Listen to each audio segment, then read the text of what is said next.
प्रणाम आचार्य जी। मेरा नाम सुनील कुमार है।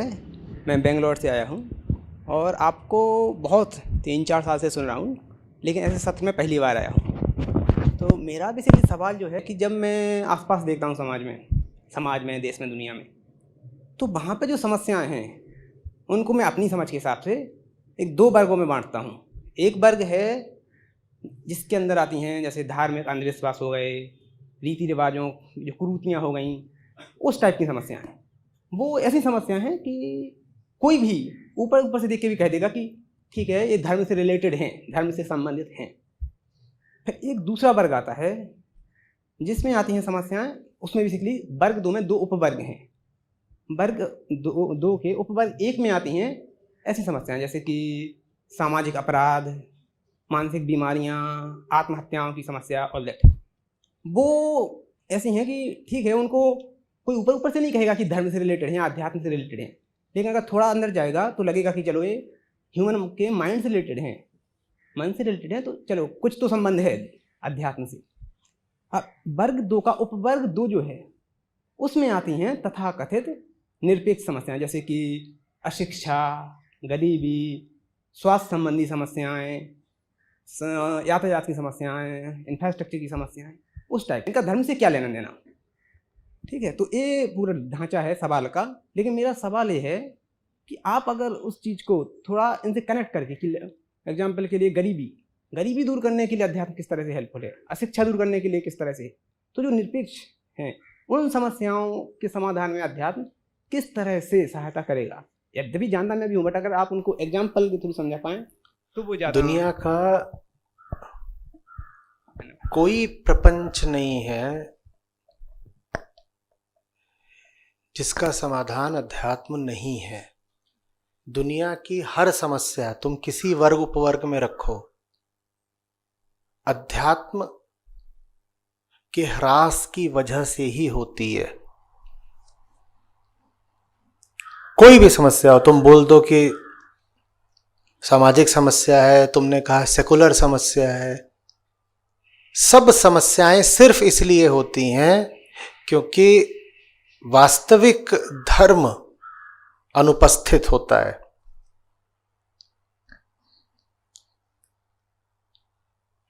धर्म सब चीजों में है। धर्म तो वास्तव में सेकुलरिज्म में भी है।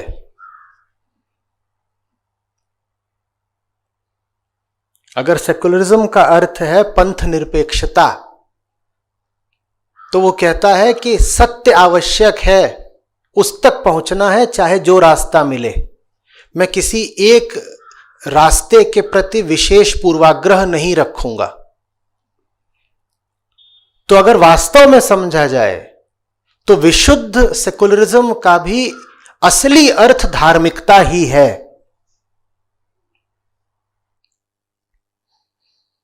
अगर कोई सच्चा सेकुलर होगा तो बहुत धार्मिक आदमी होगा, और जो धार्मिक आदमी होगा वो ही सेकुलर हो सकता है।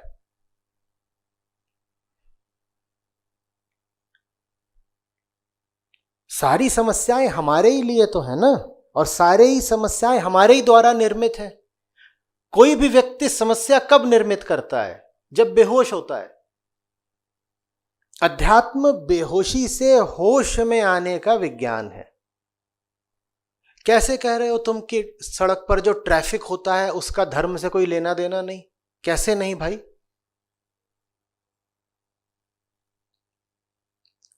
होशमंद आदमी गाड़ी वैसे ही चलाएगा जैसे बेहोश आदमी चलाता है, नशेड़ी चलाता है।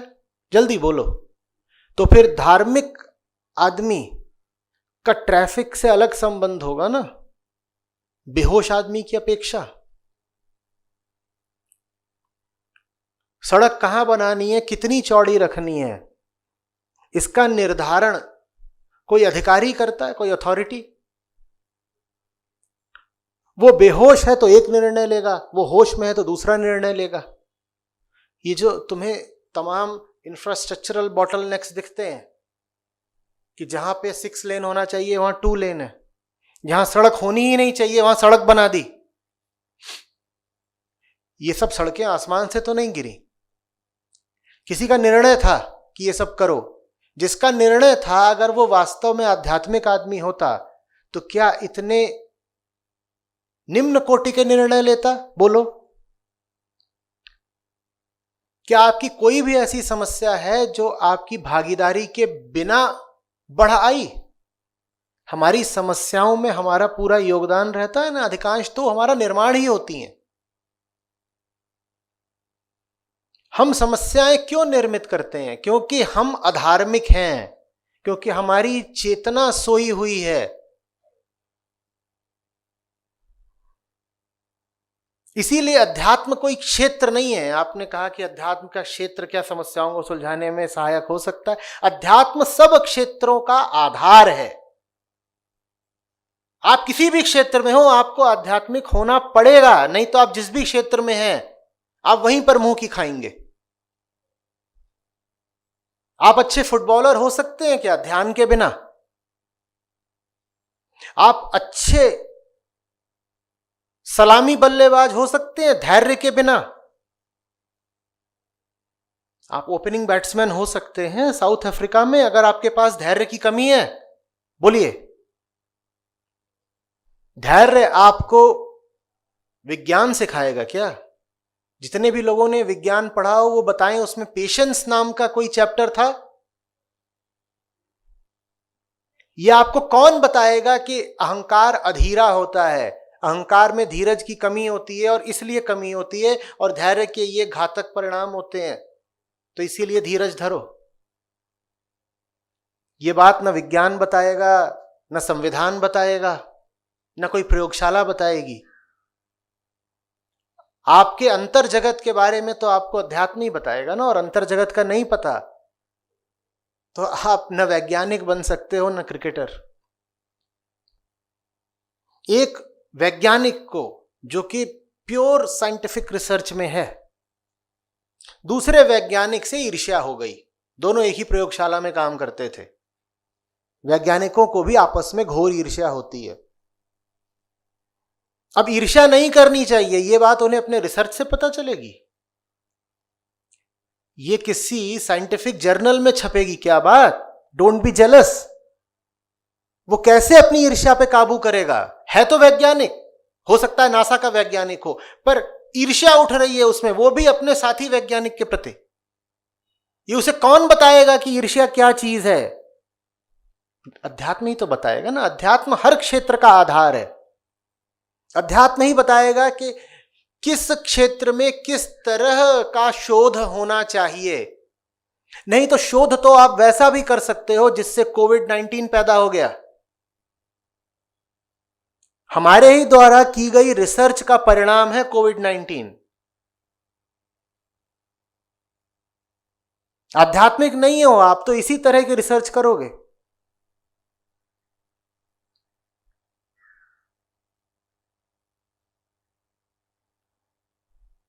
अध्यात्म को क्या समझते हो कि आपके पास 5 चीजें हैं और 5 चीजों में से एक चीज अध्यात्म है, तो वो 4 चीजें जहां उपयोगी होती हैं उनको वहां लगा दो और अध्यात्म को भी एक जगह देखकर फिट कर दो और कह दो मैं तो स्मार्ट हूं, देखो मैं हर तरह की कला जानता हूं, जब कुछ काम नहीं करता तो मैं एक श्लोक सुना देता हूं।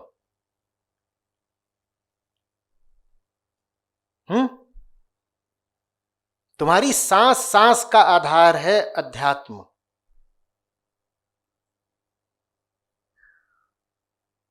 दुनिया भर में कहीं कोई भी तुम समस्या देख रहे हो, उसकी एक ही वजह है, अध्यात्म का पतन।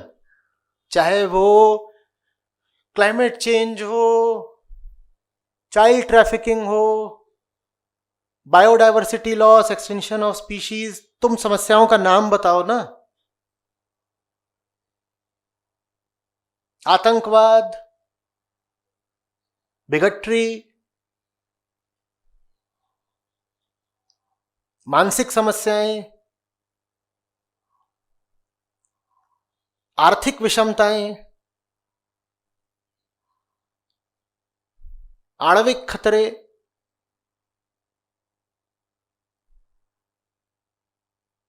हर समस्या के मूल में तो इंसान बैठा है ना, कि नहीं?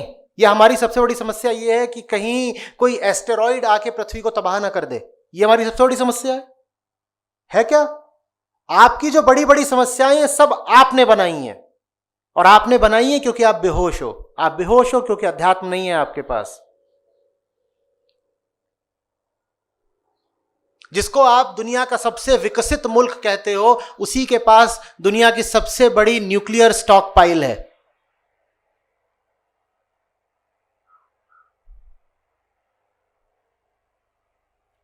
यह है आपके विकास की अवधारणा।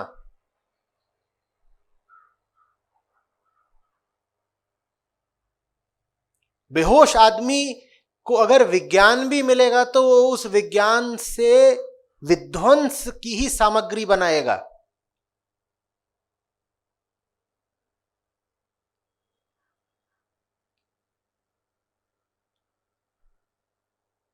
जिसको आप विकास कहते हो वही क्लाइमेट चेंज के लिए सबसे ज्यादा उत्तरदायी है।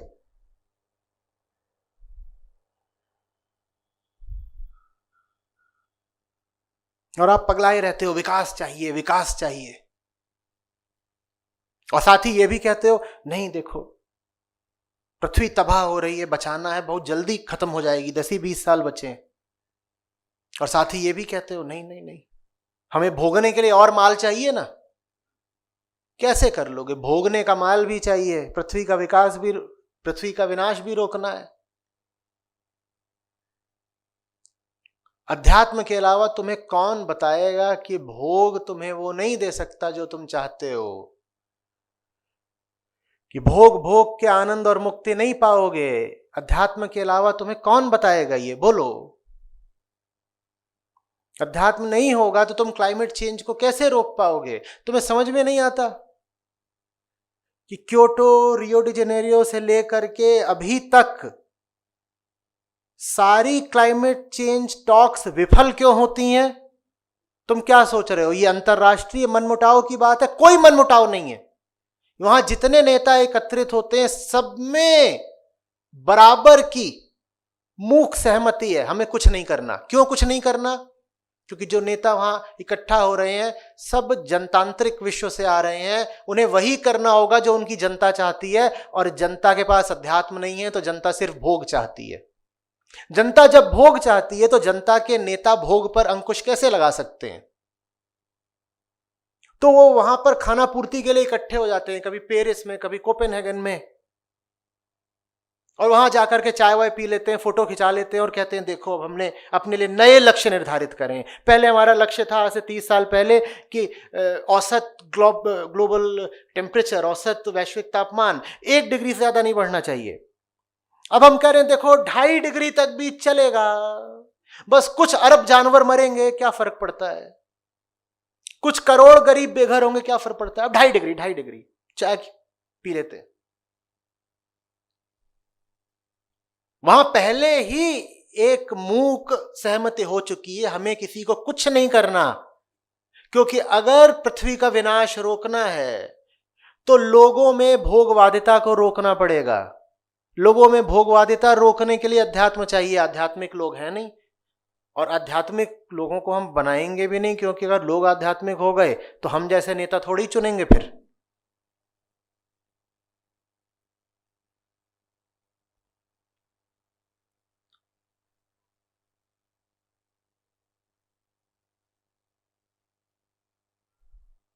नदियां प्रदूषित हैं, इसकी वजह अध्यात्म की कमी नहीं है क्या? बोलिए।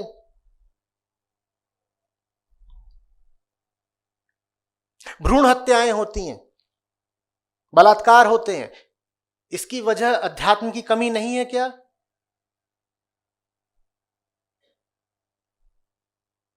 सच्ची शुद्ध धार्मिकता के अलावा कुछ नहीं है जो किसी भी समस्या का हल कर सके।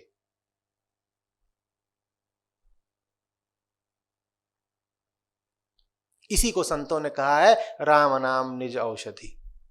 एक वो नाम है जिससे सब बीमारियों का हल हो जाता है। नाम बहुत है तो बार बार संतों ने नाम के गुण गाए हैं। उस एक चीज से सब हो जाता है, एक साधे सब सधे। और वो एक चीज नहीं है तो तुम बाकी चीजें लगाते रह जाओ, कुछ लाभ नहीं।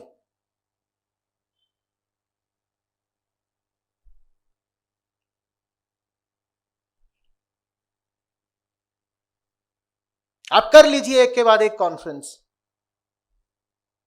प्रदूषण रोकने के लिए आप क्या दीजिए, ग्रीन टेक्नोलॉजीज लेके आ रहे हैं, इलेक्ट्रिक व्हीकल्स लेके आ रहे हैं, ले आओ इलेक्ट्रिक व्हीकल्स, सबको भोगने हैं। उतना लोहा कहां से लाओगे? और वो जो लोहा बनता है, जानते हो ना स्टील प्रोडक्शन कितना ज्यादा कार्बन एमिशन करता है, और वो जो उसमें इलेक्ट्रिक बैटरीज लगती हैं, वो वेस्ट डिस्पोजल कहां करोगे? ये तुम्हारी ग्रीन टेक्नोलॉजीज ग्रीन है कहां, बताओ तो। और उसको चार्ज तो करना पड़ेगा। चार्ज करने के लिए क्या चाहिए? इलेक्ट्रिसिटी। और इलेक्ट्रिसिटी कैसे बनाते हो? तो किसको बेवकूफ बना रहे हो कि technology is the solution to global problems.